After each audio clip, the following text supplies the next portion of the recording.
விவசாயிகள் மற்றும் இயற்கை ஆர்வலர்களுடைய போராட்டத்துக்கு வெற்றி கிடைச்சிருக்கு. எங்கன்னு பாத்தீங்கன்னா தெலுங்கானா மாநிலத்துல. தெலுங்கானாவுல உள்ள காங்கிரஸ் கவர்மெண்ட் என்ன முடிவுக்கு வந்துச்சுன்னா, காஞ்சி கச்சிபௌலி அப்படிங்கிற ஒரு ஏரியால கிட்டத்தட்ட 2000 ஏக்கர் இருக்கு.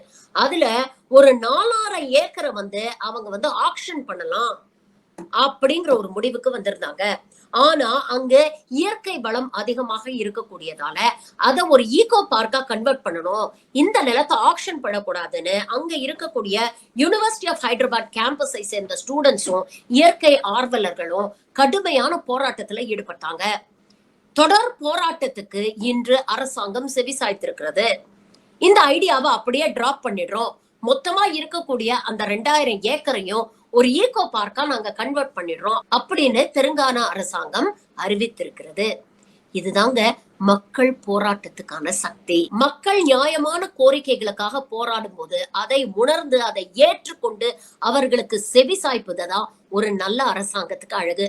அததான் இன்னைக்கு காங்கிரஸ் அரசாங்கம் செஞ்சிருக்கு.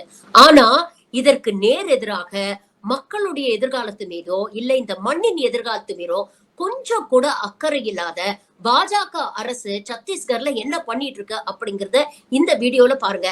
கிட்டத்தட்ட 5000 ஏக்கர் ஆதிவாசி நிலங்களை அதானிக்கு தாரவாத்து கொடுத்துட்டாங்க. இன்னைக்கு அங்க இருக்கக்கூடிய இயற்கை வளங்களை அழித்து கொண்டிருக்கிறது அதானி குழுமம்.